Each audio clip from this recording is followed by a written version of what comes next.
Hi, എൻ്റെ പേര് ജുൽനാറ. ഞാൻ ഏകജാലക കേന്ദ്രയിൽ കരിയർ കൗൺസിലറായിട്ട് വർക്ക് സ്റ്റാർട്ട് ചെയ്തു.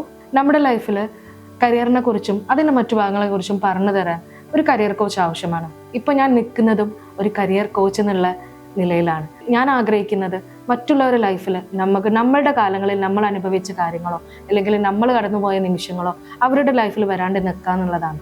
ഇപ്പോഴത്തെ കുട്ടികൾക്ക് ഏറ്റവും കൂടുതൽ കൺഫ്യൂഷൻ വരുന്ന ഒരു ഏരിയ ആണ്. അവർ +2 കഴിഞ്ഞാൽ അല്ലെങ്കിൽ ഒരു 10th കഴിഞ്ഞാൽ അവർ എന്തെടുക്കണം എന്നുള്ളത്. പക്ഷെ എൻ്റെയൊക്കെ ലൈഫിൽ എനിക്ക് ഉണ്ടായിട്ടുള്ളത് +2 കഴിഞ്ഞിട്ട് എന്ത് ചെയ്യണം എന്ന് അറിഞ്ഞിട്ടില്ലായിരുന്നു.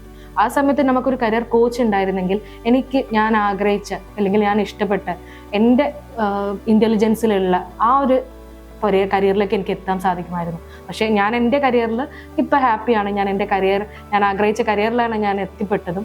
ഇതുപോലെ കോൺഫിഡൻസിൽ പറയാൻ പറ്റിയിട്ടുള്ള കുട്ടികളായിരിക്കണം മുന്നോട്ടേക്ക് വരേണ്ടത്. അവരുടെ കരിയറിനെ മനസ്സിലാക്കാനും അവരുടെ കരിയറിനെ മനസ്സിലാക്കി മുന്നോട്ട് പോകാനും ഫ്യൂച്ചറിൽ ഏതൊരു കാര്യത്തിനെ കഷ്ടപ്പെട്ട് ചെയ്യാണ്ട് ഇഷ്ടപ്പെട്ട് ചെയ്യാനും കുട്ടികൾക്ക് സാധിക്കണം. ഏകജാലക കേന്ദ്രയുടെ ആദ്യഘട്ടം എന്ന് പറയുന്നത് നമ്മളുടെ പിൻകോഡിൽ ഒരു എഡ്യൂക്കേഷൻ അക്കാദമിക് കൗൺസിലറായിട്ട് വർക്ക് സ്റ്റാർട്ട് ചെയ്യുക എന്നുള്ളതാണ്. അതിനുവേണ്ടി നമ്മളുടെ പിൻകോഡ് ബുക്ക് ചെയ്ത് അവിടെ സർട്ടിഫൈഡ് ആയിട്ട് ഒരു എഡ്യൂക്കേഷൻ അക്കാദമിക് കൗൺസിലറായിട്ട് വർക്ക് സ്റ്റാർട്ട് ചെയ്യാൻ പറ്റും. എൻ്റെ പിൻകോഡിൽ 67360 എന്ന പിൻകോഡിൽ ഞാൻ വർക്ക് സ്റ്റാർട്ട് ചെയ്തു. ഇതുപോലെ നിങ്ങൾക്കും നിങ്ങളുടെ പിൻകോഡിൽ വർക്ക് സ്റ്റാർട്ട് ചെയ്യാം. അതും നിങ്ങൾ പാഷനേറ്റ് ആണെങ്കിൽ ഈ ഒരു എഡ്യൂക്കേഷൻ ഫീൽഡിൽ വർക്ക് ചെയ്യണമെന്ന് അത്രയും പാഷനേറ്റ് ഉള്ള ആളുകൾക്ക് ഏകജാലകയിലേക്ക് ഹാർദവമായ സ്വാഗതം.